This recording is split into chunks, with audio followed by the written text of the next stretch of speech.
नांदगाव तालुक्यातील साकोरा येथील स्मशानभूमीलगत आणि नदीकिनारी मोठ्या प्रमाणात घाणीचे साम्राज्य पसरले असून याकडे मात्र साकोरा ग्रामपंचायत प्रशासनाचे दुर्लक्ष असल्याचे दिसून येत आहे। रस्त्याच्या कडेला आणि नदीच्या बाजूलाच असलेल्या कचऱ्यात मोठ्या प्रमाणात सलाईन, इंजेक्शन, काचेच्या बाटल्या, रक्त तपासणीच्या बाटल्या दिसून येत आहेत। साकोरा ग्रामपंचायतीचा हा निष्काळजीपणा असून नागरिकांच्या जीवाशी खेळत आहे का असा प्रश्न गावकऱ्यांकडून उपस्थित केला जात आहे। गेल्या 3-4 दिवसांपासून सतत जोरदार पाऊस सुरू असून हा सर्व कचरा रोडवर पसरत असल्याचे दिसून येते। या रस्त्याने शाळेतील विद्यार्थी, शेतमजूर आणि पायी जाणारे भाविक यांना मोठा त्रास सहन करावा लागत आहे। नदीला पूर परिस्थिती निर्माण झाल्याचे दिसून येते।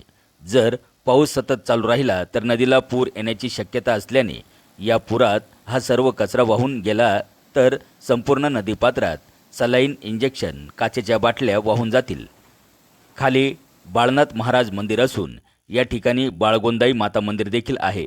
या ठिकाणी डोहावर भाविक आंघोळीसाठी मोठ्या प्रमाणावर येत असतात, परंतु या कचऱ्यामुळे भाविकांचे आरोग्य तसेच रस्त्याने जाणाऱ्या येणाऱ्या शालेय विद्यार्थ्यांचे, नागरिकांचे आरोग्य धोक्यात येत असल्याचे दिसून येते। एकीकडे नदीपात्रातील कचरा, घाण काढण्याचे शासनाचे निर्देश असून मात्र नदीच्या बाजूलाच गावातील कचरा आणून टाकला जात आहे। ग्रामपंचायतीने याची दखल घेऊन या ठिकाणी कचरा टाकण्याचे बंद करावे अशी मागणी स्थानिक गावकरी करीत आहेत। आवाज एन न्यूज मराठी, नांदगाव।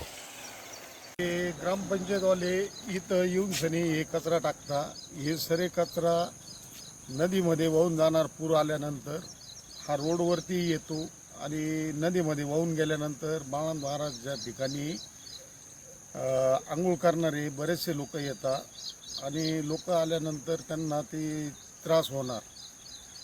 आणि आम्ही रोज येणं जाणं करतो, आम्हाला बी रस्त्यावर तो कचरा सरा वाहून सनी रोज कचरा रस्त्यावर वाहून येतो पाऊस आल्यानंतर।